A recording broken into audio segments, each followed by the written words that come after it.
Box को तोड़ना खोलना शुरू किया। जो चोर है उसके बारे में बी नॉइज किया, हो हल्ला किया। ये अभी भी घर में ही भागने की, स्केप करने की कोशिश किया है, परंतु ये के लॉ क्लासेस में आप सभी का स्वागत है। हमारे चैनल को लाइक, सब्सक्राइब और शेयर जरूर करें ताकि भारत सरकार के नए कानून को हर घर तक आसानी से पहुंचा सके। विद्यार्थियों, आज का topic section 100 red with section 101 of exception number 2 में बताऊंगा। आज का topic right of private defence के बारे में मैं बतलाने वाला हूं। ये बहुत ही बेहतरीन टॉपिक है। तो इसमें also red with section 34 to 44 of the BNSS। Section 34 से 44 में BNSS का प्रोविजन में ये दिया गया है right of private defence.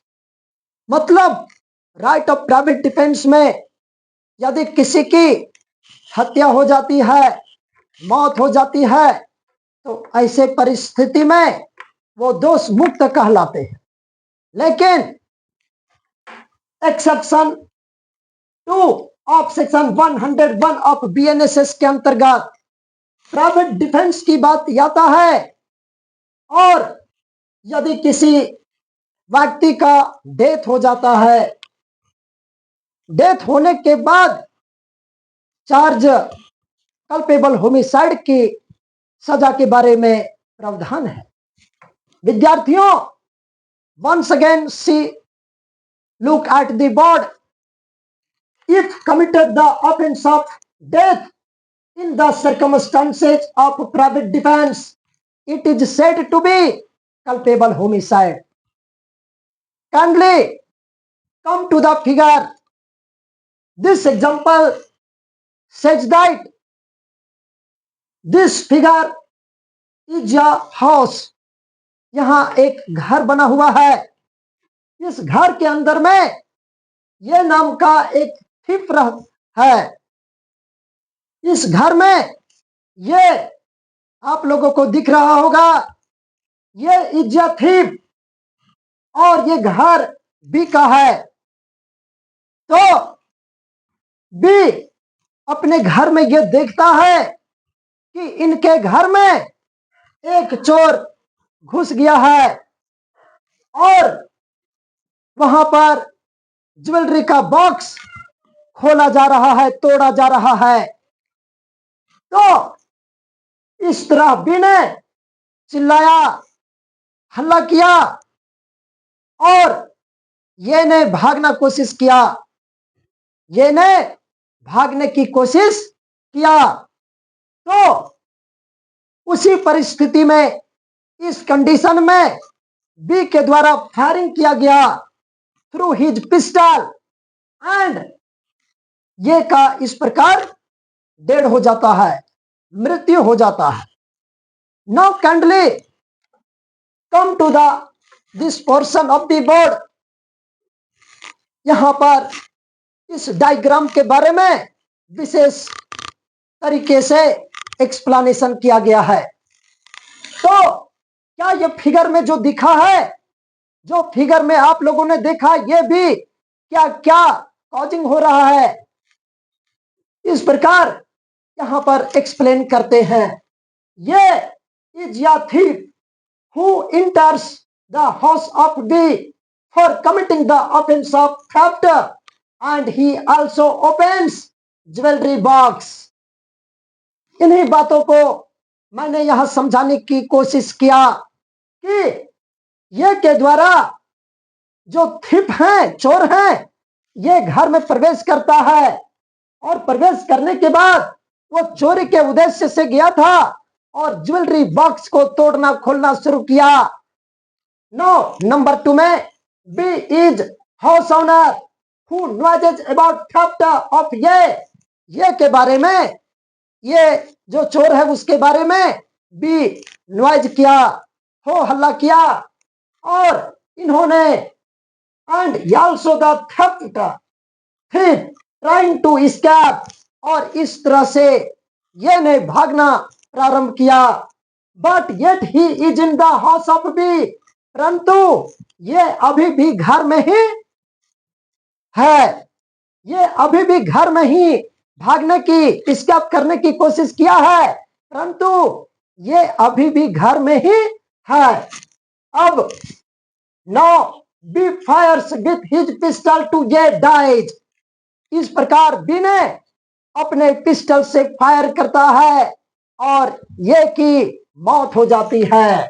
Hence, B will be liable for committed the offense of culpable homicide not amounting to murder, because B may cause any other injuries except firing. अब आप समझेंगे कि हमारे ही घर में यदि चोरी हो और यदि चोर को मारा जाए तो हमें ही सजा मिलेगा, मैं ही कल्पेबल होमिसाइड का भागीदार बनूंगा।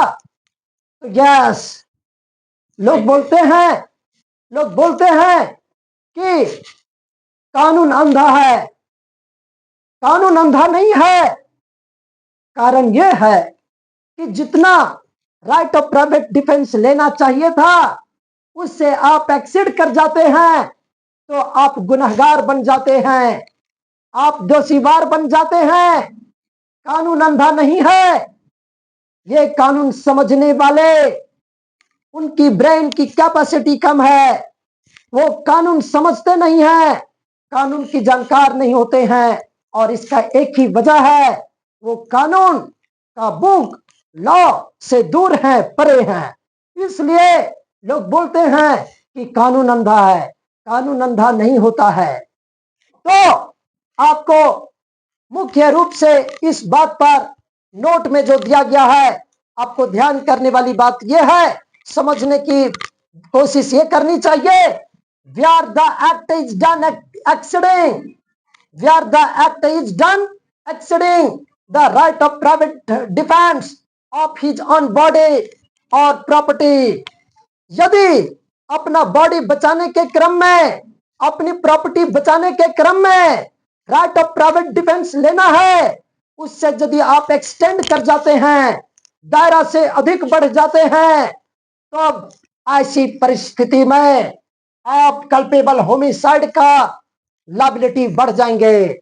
You will be liable for culpable homicide. Here B is the liable for culpable homicide not amounting to murder. This law is provided under exception 2 of section 101 of the BNSS। ये कानून section 101 का exception number 2 में BNSS law book में दिया गया है।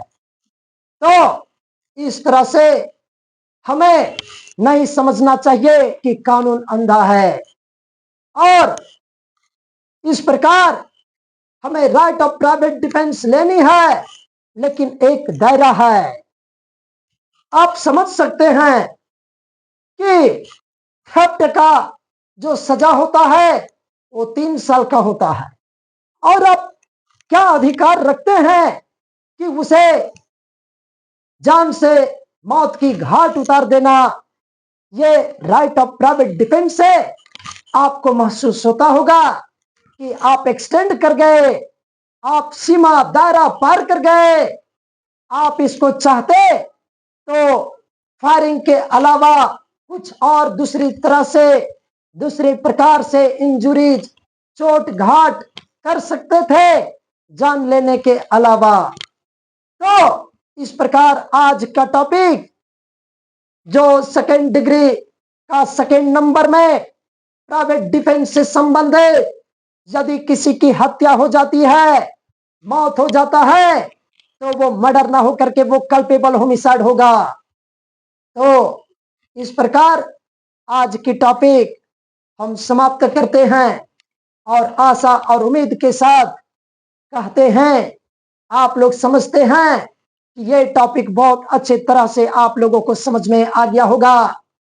तो यदि विद्यार्थियों आप सही में एग्जाम क्वालिफाई करना चाहते हैं, और हमारे पीर या बंधुओं से आग्रह है कि सही में आप कानून जानना चाहते हैं तो हमारे के लॉ क्लासेस को, इस चैनल को लाइक, सब्सक्राइब और शेयर जरूर करें, ताकि घर घर तक ये कानून का दीपक जलते रहे और अपराध रहित देश बने। धन्यवाद।